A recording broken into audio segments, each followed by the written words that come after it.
Sir உங்கள் costume பார்த்தீங்கன்னா வேறு மாதிரி இருக்குது. சரி, அது ஏதோ ஒரு கோட் சொல்கிற மாதிரி இருக்குது. இப்போ வந்து ஒரு பெரிய நிறுவனத்துலேருந்து வெளியே வந்து தனியாக படம் பண்ணுறீங்க. அப்புறம் வந்து அந்த கட்சியில் ஏதாவது போகிற பிளான் எதாவது இருக்கா?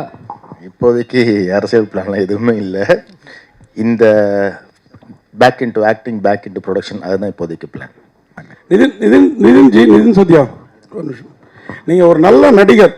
உங்கள் பாண்டியராஜனுக்கு அப்புறம் அந்த விழியாலேயே நடிக்கக்கூடிய ஒரு மனிதர் நீங்கள். இடையில பெரிய பிரேக். நீங்கள் அவர் இப்போ முகின் மாதிரி தான், ஹீரோ வில்லன் எந்த கேரக்டர் வேணாலும் பண்ணுவீங்க. ரொம்ப நாளாக கேப் விட்டீங்களே, பர்சனலாக அம்மா அந்த மாதிரி சோகம் அந்த மாதிரி விஷயங்களா? இல்லை அப்படிலாம் இல்லை. ப்ரொடியூசர் வேறு இடையில ஆனீங்கல்ல, எல்லாமே என்னாச்சு? ஒரு 4 படம் ப்ரொடியூஸ் பண்ணேன். அதுக்கப்புறம் ஒரு பெரிய நிறுவனத்தில் வந்து ஹெட் ஆஃப் ஆப்ரேஷன்ஸாக இருந்தேன். இப்போ I am back in to my production. அதான் முகின் சொன்ன மாதிரி இடம் பொருள் ஏவல், நல்ல படம், ஒரு தரமான படம், அதில் ஒரு நல்ல கேரக்டர், அதுதான் இனிமேல் குவாலிட்டி தான் பார்க்கணும். குவான்டிட்டி பார்க்கறது வந்து எனக்கு பெரிய உடன்பாடு இல்லைன்னு தான் நான் ஃபீல் பண்ணுறேன். இனிமேல் இந்த கேப் இல்லாமல் நான் பார்த்துக்கிறேன் கண்டிப்பாக. அடுத்ததாக இந்த படத்தினுடைய நடிகராக இவர் அறிமுகப்படுத்துறதா இல்லை இந்த படத்தை கம்ப்ளீட்டா ஷேப் பண்ணிருக்கக்கூடிய ஒரு பர்சனாக அறிமுகப்படுத்துறதான்னு தெரியல. பட் ஆக மொத்தத்தில் இந்த படம் நடக்கிறதுக்கு ஒரு மிக முக்கியமான காரணம் நிதின் சத்யா சார். வந்த எல்லாருமே அவருடைய நேம் வந்து மென்ஷன் பண்ணிட்டே இருந்தாங்க. I think is coordinated every thing together. ஒரு சப்போர்ட்டிங் பில்லராக இந்த படத்துக்கு நின்றுருக்காரு. அண்ட் அதை தாண்டி அவருடைய கேரக்டருமே ரொம்ப பியூட்டிஃபுல்லாக பில்ட் ஆயிருக்கு படத்தில்.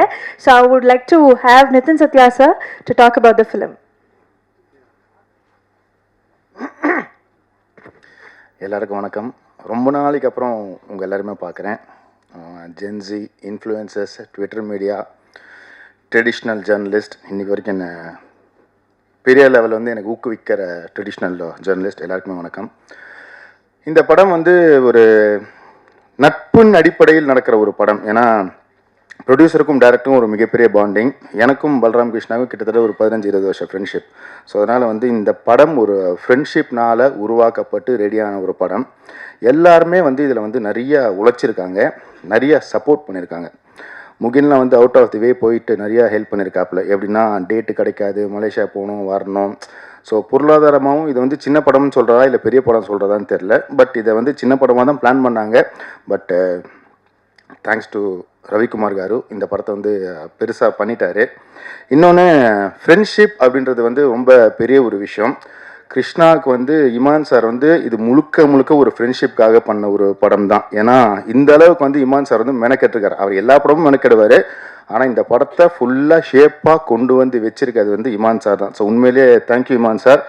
நீங்கள் இந்த எக்ஸ்ட்ரீமும் போகிறீங்க, அந்த எக்ஸ்ட்ரீமும் போகிறீங்க. அதனால் வந்து எல்லா சாங்ஸுமே ரொம்ப சாட்டிஸ்ஃபைடாக இருந்துச்சு.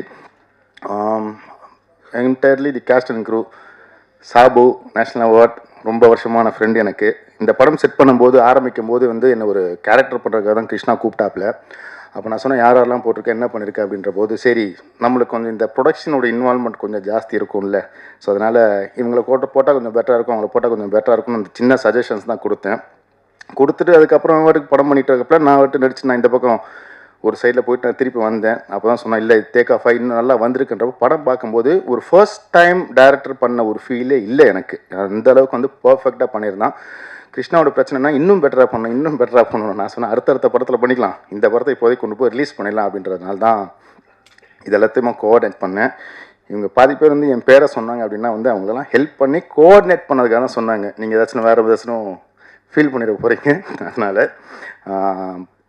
எனக்கு சில வெல்விஷஸ் இருக்காங்க. ஸோ அவங்க வந்து இந்த படம் நல்லா வரணும், நிதின் சத்யா பல வருஷங்களுக்கு அப்புறம் திருப்பி ஒரு நல்ல நடிகனாக வந்திருக்கான் அப்படின்றக்காக அவுட் ஆகுது. கரூர்லேருந்து பாக்யராஜனா எனக்காக வந்து சப்போர்ட் பண்ணியிருக்காப்புல. தேங்க்யூ வெரி மச் வந்து விஷ் பண்ணதுக்கு. இது இல்லாமல் தேங்க்ஸ் டு தி பிஆர்ஓஸ், இந்த படத்தை வந்து எவ்வளோ பர்ஃபெக்டாக எடுத்துகிட்டு போக முடியும் அப்படின்னு ஃபீல் பண்ணி எடுத்துகிட்டு போயிருக்காங்க. ஸோ எப்போவுமே டீம் ஏம் எனக்காக சப்போர்ட் பண்ணியிருக்கு. So I am happy for that. Singers நான் ரொம்ப ஸ்பெசிஃபிக்காக மென்ஷன் பண்ணணும். ஏன்னா பல ஆடியோ ஃபங்க்ஷன்ஸ், பல ட்ரெய்லர்ஸ் பார்த்துட்டேன். நான் பார்த்ததுல வந்து பெருசாக சிங்கிங் நான் பார்த்ததில்ல. ஆனால் இன்றைக்கி அவங்க 2 பேருமே வந்து மூட மாற்றிட்டாங்க அப்படியே. ஸோ அதெல்லாம் உண்மையிலே hats off to you both. மற்றபடி சங்கர் மாஸ்டர்லாம் நான் என்னுடைய ஆரம்ப காலத்துலேருந்து நான் வந்து நாங்கள்லாம் ஒன்றா டான்ஸ் ஆடுவோம். அவர் ஃப்ரண்ட் ரோல் ஆடுவார், நான் பேக் ரோல் ஆடுவேன். ஸோ அதனால் I happy that he is a master today. So ஒரு நல்ல படம், தரமான படம்.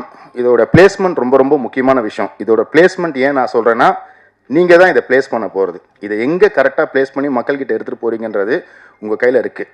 நல்ல படம், ஒரு நல்ல டைரக்டர் உருவாக்கக்கூடிய எல்லா அம்சங்களும் இந்த படத்தில் இருக்குது. ஸோ அதனால் I request this generation, the previous generation, all the influencers, Twitters, படம் பார்த்துட்டு கிவ் யுவர் ஹானஸ்ட் கமெண்ட்ஸ். ஒரு நல்ல தரமான படம். K Squareலேருந்து இன்னும் நிறைய படங்கள் வர்றதுக்கான வழியை நீங்கள் தான் வகுக்க போகிறீங்க. Thank you very much.